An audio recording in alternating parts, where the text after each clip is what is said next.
tardes, ¿cómo están? Espero se encuentren muy bien el día de hoy, 4 de octubre del 2024, con ocasión al primer encuentro tecnoformativo en la unidad curricular Derecho Penal 2.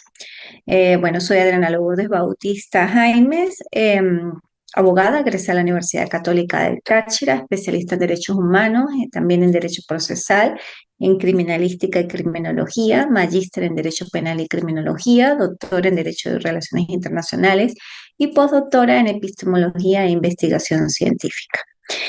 Con relación a la unidad curricular, bueno, esta ya está en curso. En el aula virtual se encuentran las estrategias de validación de aprendizaje concernientes, la primera de ellas, a 3 mapas conceptuales en lo que se refiere a la primera actividad. La segunda actividad, esquemas que no deben ser menor a 3 ni máximo de 6 cuartillas. Un resumen crítico que su mínimo es de 12 hojas o 12 cuartillas y su máximo es de 20. Los resúmenes críticos, como su mismo nombre pues lo señala, son disertaciones escritas, procesos de reflexión en síntesis sobre el punto a comentar, en este caso el punto que está contenido en el plan de evaluación. Y el ensayo académico, que también tiene una estructura muy particular. Este sí consta de un resumen de sus palabras claves o descriptores, igualmente pues de la aplicación de las normas APA, de referencias bibliográficas, y también pues son procesos de reflexión sobre el punto tratado con base también o sustentado en doctrina y autores. Y esa base o fundamentado en esas doctrinas y autores pues tiene que estar debidamente citado o referenciado. Como indiqué, pues no debe ser menor a 10 ni mayor a 15 hojas, y pues lógicamente no se admite plagio, copias y pegues de la web. Estas son las estrategias de validación de aprendizaje o las actividades que ustedes pues deben cumplir, los compromisos académicos en los tiempos señalados en el calendario académico, y los cuales pues están allí a la vista del participante. La nivelación es del 2 de diciembre al 7 de diciembre.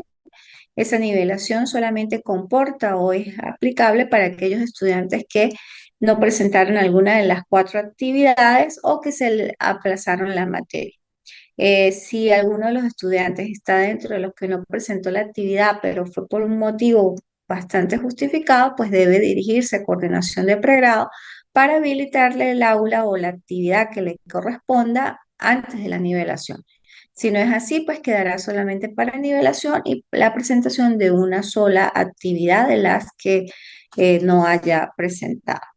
Ok, eso con respecto al plan de evaluación, la forma de evaluar y demás. Con respecto a a la frase para la actividad 2 y 3 es la siguiente. La verdad triunfa por sí misma. La mentira necesita siempre de complicidad. La verdad triunfa por sí misma. La mentira necesita siempre complicidad. La verdad triunfa por sí misma, la mentira necesita siempre complicidad. Esto lo dijo Epíteto de Frigia. Y es la frase para la actividad 2 y 3 que se encuentran en el aula virtual. Ahora bien, con relación al contenido en especial, pues bueno, vamos a iniciar el mismo. En este caso, que es Derecho Penal 2, corresponde a la parte especial del Derecho Penal. Si ustedes recuerdan, la parte general del Derecho Penal o Derecho Penal 1 comportaba lo que es la teoría del delito, los elementos del delito, tanto positivos o negativos. Recuerden que se entendía o se entiende como delito en sentido jurídico todo acto típicamente antijurídico, culpable, imputable a un hombre y castigado con una pena. De esa conceptualización de lo que es el delito en sentido jurídico, pues también se extraen los elementos como es la acción, la tipicidad, la antijuricidad, la culpabilidad, la imputabilidad y lógicamente la punibilidad para ser pues, penado. Eso es la parte de la teoría del delito y eso fue lo que se observó en el derecho penal general o derecho penal. Ahora, esta materia, Derecho Penal Especial 2 o Derecho Penal Especial, es lo que vamos a describir esas conductas antijurídicas que constituyen delito, verificar si éstas están dentro de un tipo penal y cuál es la forma, en todo caso, de analizarlas según su forma pues, también de actuación, cuáles son los elementos que constituyen ese análisis para describir una conducta que constituye delito, una conducta antijurídica, y pues esa es la especialidad, verificar que ese hecho que se exteriorizó, que se materializó, que está latente en el mundo exterior, encuadra efectivamente en un tipo penal. Por eso el derecho penal especial es la parte de las ciencias criminales que trata con especificidad cada una de las infracciones incriminadas en el orden jurídico. Estudia las condiciones previas y los elementos constitutivos, las sanciones y las particularidades procesales eventuales. La clasificación de los delitos, hay una clasificación doctrinal y una clasificación, pudiera decirse, sustancial o sustantiva, que es la que aparece en un primer momento o como forma básica y principal de primaria en la norma sustantiva penal por excelencia, en este caso llámese Código Penal venezolano. En este momento vamos a describir la clasificación de los delitos de manera doctrinal. Han sido muchos los autores que han clasificado los delitos. Sin embargo, pues voy a ceñirme a este aspecto en particular, atendiendo a la clasificación más general que se concibe, ¿no? Los delitos se clasifican por la forma de culpabilidad, por la forma de acción, por la calidad del sujeto activo, por la forma procesal, por el resultado y por el daño que causan. Por otra parte, también existe la gran clasificación genérica que los delitos los divide en delitos civiles y en delitos penales. En efecto, el derecho penal nace para resguardar la conducta del hombre en sociedad. No obstante, cuando esa conducta no cumple con los estándares jurídicos, se le cataloga de delito, siendo esta la conducta sancionable y reprochable que acarrea la violación de los derechos de las demás personas. Su clasificación pues obedece a múltiples también criterios, pero el que cobra más fuerza en todo caso es el poder distinguir la naturaleza del mismo y posteriormente determinar su castigo y prevención. Así las cosas, una de las formas de culpabilidad o la clasificación de los delitos según las formas de culpabilidad, nos encontramos con el delito doloso, que esto se debe a que la persona que cometió el hecho punible con toda la intención, o sea, lo hizo con toda la intención de dañar a la otra persona o bien al objeto contra el cual va dirigida la acción. Imprudente, en este caso, el hecho no se debe a la intención de la persona dirigida a dañar, de hecho, su ocurrencia escapa de toda voluntad, el mismo obedece a la inobservancia de una regla o bien normativa. Entonces es muy importante observar que en el dolo existe intención, hay ya un acto que fue concebido en la mente y que ese acto, pues lógicamente es antijurídico para constituir un delito, pero va dirigido con esa intención de dañar, de lesionar, de materializar eso que pensó en un primer momento. El culposo, el imprudente, pues su intención como tal no es dañar. Sin embargo, por razones propias de su comportamiento, de su conducta, como inobservancia de una regla o imprudencia, pues se ejecuta ese delito. Por eso se llama formas de culpabilidad. Por formas de la acción están los delitos de comisión, que esto se debe a la realización en sí de la acción, es decir, por la propia ejecución de aquella, que es lo que permitió que se llevara a cabo el delito. Por omisión, esto ocurre cuando la persona comete el delito como producto de la no realización de una conducta que debía efectuarse conforme al derecho o bien a la moral, por lo menos en los casos de los delitos de omisión de socorro, donde una persona que está manejando un vehículo pues lesiona a otra y hace caso omiso de esa lesión que le generó, sea por hecho de la víctima, o sea, por imprudencia del conductor o por razones, bueno, imprevistas, no le omite el socorro, o sea, no lo asiste y hay omisión de socorro. ¿Ok? Igualmente está la clasificación de los delitos por la calidad del sujeto activo.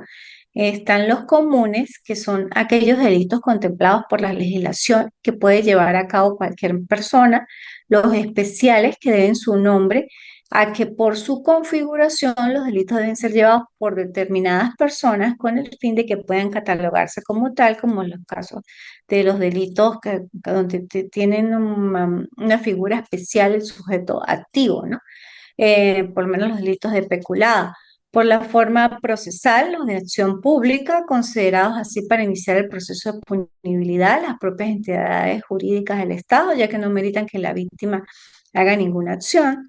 Los de acción privada, considerados así para proceder, ameritan que la víctima haga la respectiva denuncia ante el ente competente. O sea, el impulso procesal necesariamente tiene que ser por la víctima.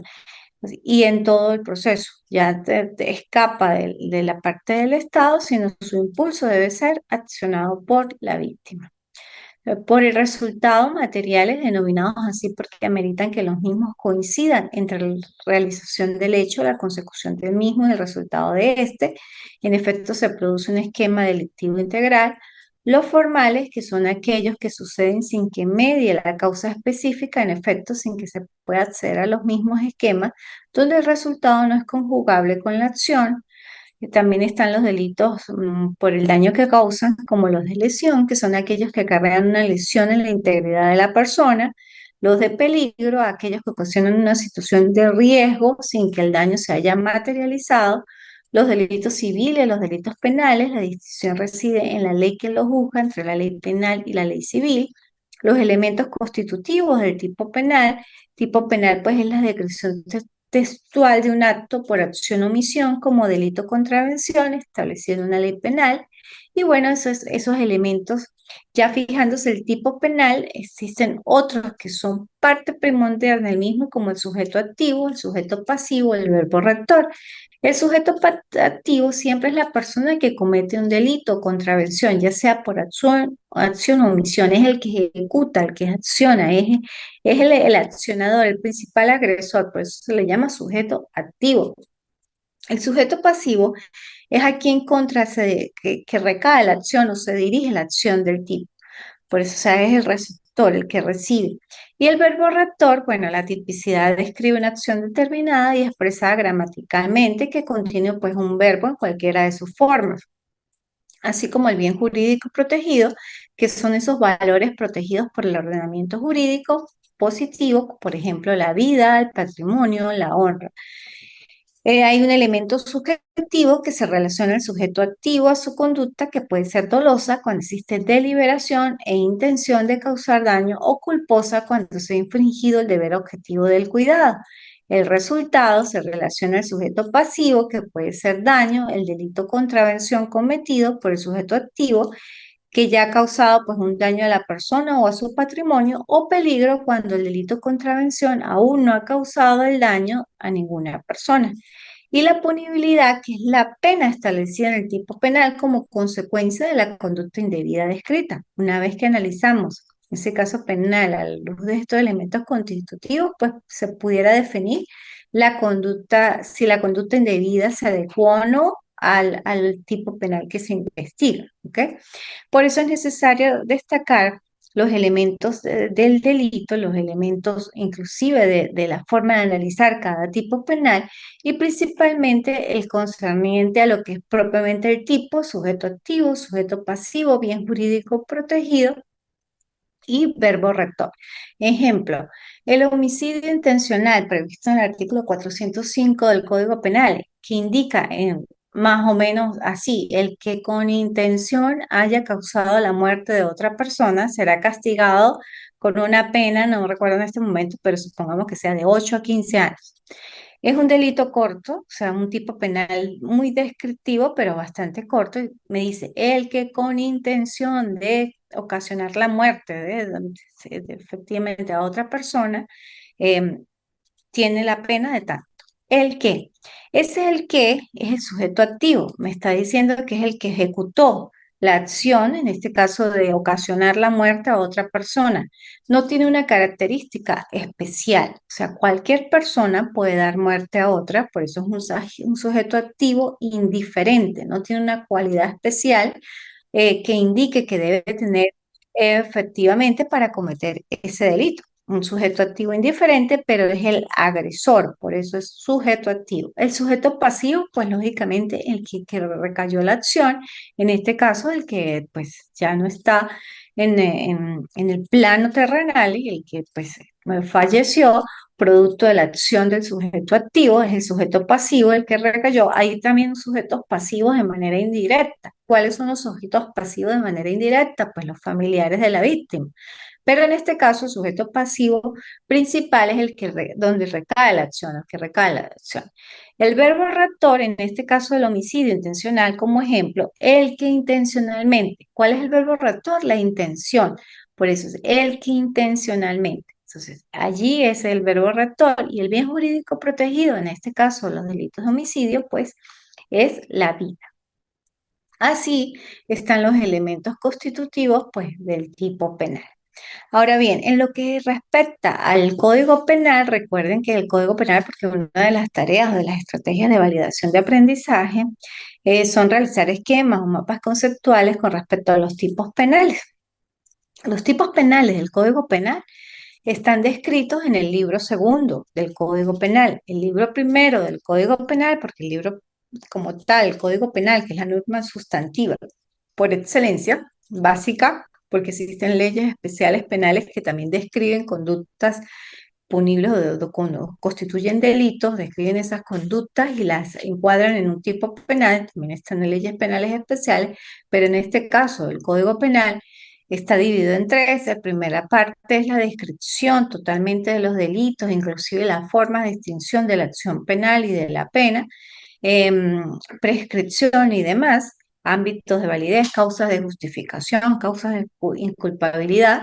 Eso está en el primer libro. El segundo libro lo constituye propiamente las diversas especies del delito y el libro tercero son las faltas. Cuando yo les digo, descríbanme o realicen la clasificación de los delitos conforme al Código Penal, es el libro segundo del Código Penal en el que ustedes deben esquematizar o conceptualizar a través de mapas. Igualmente tenemos a la Ley Orgánica para la Protección del Niño, Niña y Adolescente, que también describe delitos o tipos penales, y la Ley Orgánica sobre el Derecho de las Mujeres a una Vida Libre de Violencia, que también describe tipos penales. Tanto la ley orgánica para la protección del niño, niña y adolescente, pues es una ley orgánica y pues su vigencia es la del 2015 porque hubo reformas antes, y la ley orgánica sobre el derecho de las mujeres a una vida libre de violencia, su reforma más cercana es la del 2021. El Código Penal, la última reforma o una de las reformas está próximamente, pero no se ha consolidado la reforma todavía del Código Penal, pero la más reciente es la del 2005 del Código Penal. Esto, ¿por qué se los digo? Porque es necesario que nosotros como abogados pues estemos pendientes de la vigencia de las normas y no llevemos normas que ya han sido derogadas o que no tienen vigencia, tanto en solicitudes que podamos hacer o en este caso como estudiantes que realicen las tareas con normativa derogada. Bueno, así las cosas, pues hasta aquí la clase. La próxima clase ya vamos a ver la forma de analizar cada tipo penal y vamos a empezar con los delitos contra las personas, en este caso el homicidio intencional, que ya les dije que estaba en el 405 del Código Penal. Por eso los invito a que en las próximas clases pues tengan a la mano el Código Penal del 2005, el Código Penal venezolano, no el Código Penal peruano, ni ecuatoriano, ni boliviano, sino el Código Penal venezolano. Es un placer compartir estos espacios tecnoformativos con ustedes de la mano de su casa de estudios, el Instituto de Estudios Superiores de Investigación y Posgrado, Ventanas al Conocimiento, de Táchira, Venezuela para el mundo. Hasta luego.